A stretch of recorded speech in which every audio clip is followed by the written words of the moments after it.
Hello buddies, let's go on. आज हम लोग इस वीडियो में पढ़ने जा रहे हैं क्लास 12 इंग्लिश का पहला poem my mother eight 66 fully explained इन हिंदी। तो चलिए बिना देरी किए शुरू करते हैं। So let's begin with first poem my mother eight 66। About the poet, तो ये जो पोयम है इन्हें कमला दास ने लिखा है। Kamala Das, 1934, was born in Malabar, Kerala. She is recognized as one of the India's foremost poets. तो कमला दास जो है इनका जन्म 1934 में केरला में मालाबार नाम के जगह पे हुआ था। ये इंडिया में जाने माने पोएट्स में से एक है।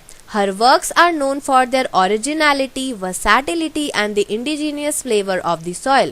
तो इनका जितना भी काम है ये अपने ओरिजिनलिटी यानी कि रियलिटी से बहुत रिलेट होता है। तो इनके जितने भी वर्क्स है वो अपने ओरिजिनलिटी, वर्सैटिलिटी और indigenous flavour of the soil के लिए जाने जाते हैं।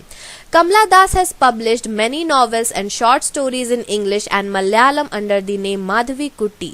तो कमला दास जो है इन्होंने अपने बहुत सारे नॉवेल्स और शॉर्ट स्टोरीज इंग्लिश और मलयालम लैंग्वेज में पब्लिश किए हैं। जो मलयालम लैंग्वेज में है इन्होंने पब्लिश किया है माधवी कुट्टी नाम से, और जो इंग्लिश में है वो है नॉवेल अल्फाबेट ऑफ लस्ट जो कि इन्होंने 1977 में किया था। दूसरा है Padmavati the हार्लट and the other stories जिसमें बहुत सारे शॉर्ट स्टोरीज प्रेजेंट है। ये 1992 में उन्होंने पब्लिश किया था, और इसके साथ साथ 5 बुक पोएट्री के जिनमें बहुत सारे पोएम थे।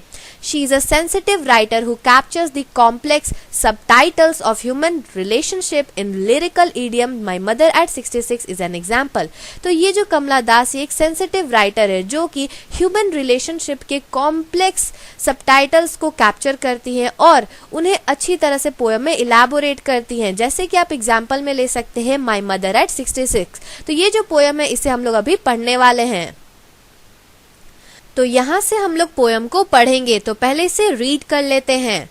Driving from my parents' home to Cochin last Friday morning, I saw my mother beside me doze, open mouth, her face ashen like that of a corpse, and realized with pain that she was as old as she looked, but soon put that thought away and looked out at young trees sprinting, the merry children spilling out of their homes. But after the airport security check, standing a few yards away, I looked again at her, wan, pale as a late winter's moon, and felt that old familiar ache, my childhood's fear.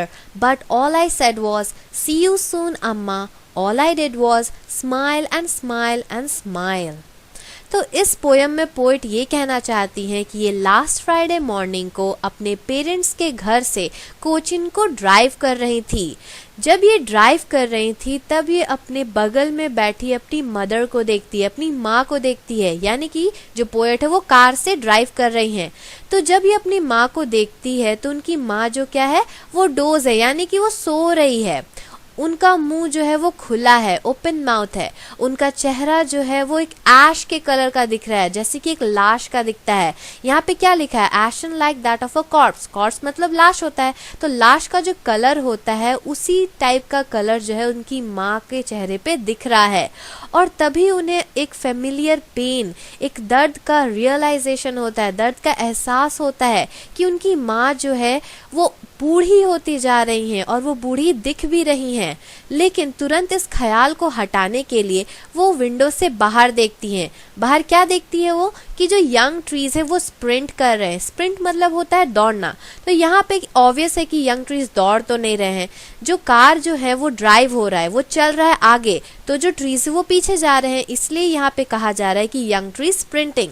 उसके बाद वो कुछ children's को देखती है, कुछ बच्चों को देखती है जो कि अपने घर से बाहर निकल रहे हैं खेलने के लिए। लेकिन जब वो एयरपोर्ट पहुंचती है सिक्योरिटी चेक के लिए, तब जो माँ है और जो बेटी है, यानी कि माँ और जो पोएट है वो बहुत दूर है, फ्यू यार्ड्स अवे खड़ी हैं। तब जो पोएट है अपनी माँ को फिर से देखती है। वैन, वैन मतलब कलरलेस, पेल मतलब फीका कलर। तो ये जो पोएट है वो अपनी माँ को देखती है कि उनका जो चेहरा है वो कलरलेस है, पेल है, जैसे कि एक लेट विंटर मून का होता है। and felt that familiar pain, familiar ache, a childhood's fear.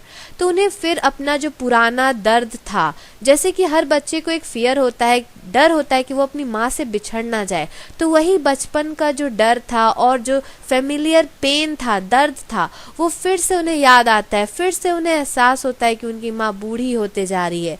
तब वो अपनी माँ को देखते हुए बस यही कहती है कि सी यू सून अम्मा, all I did was smile and smile and smile. तो ये जो स्माइल पोएट कर रही है, इसका एक मीनिंग है। पहला स्माइल का मतलब है कि वो एक होप जताना चाहती है, ये एक उम्मीद है उन्हें कि वो अपनी माँ से दोबारा मिल सकेगी। दूसरी जो स्माइल है उसका मतलब है सी यू सून, कि हम लोग फिर से मिलेंगे। और तीसरा, उनके पास कोई वर्ड्स नहीं बचा है कि वो अपनी माँ को और क्या कहे, इसीलिए वो जाते जाते सिर्फ और सिर्फ मुस्कुराते हुए अपनी माँ को बाय कह रही हैं। तो ये था पूरा एक्सप्लेनेशन इस चैप्टर या फिर कहें कि इस पोयम का, माय मदर एट 66। तो अगर आपको ये पोयम अच्छी तरह से समझ आ गया होगा तो इस चैनल को सब्सक्राइब करना ना भूले और बेल आइकन दबाना ना भूले। और अगर आपको इसी तरह और भी पोयम का एक्सप्लेनेशन चाहिए या चैप्टर्स का एक्सप्लेनेशन चाहिए तो तुरंत हमारे चैनल को सब्सक्राइब कर लें और बेल आइकन दबाना ना भूलें। So thanks for watching and if you like this video don't forget to like, subscribe and share. Thank you. Subscribe please.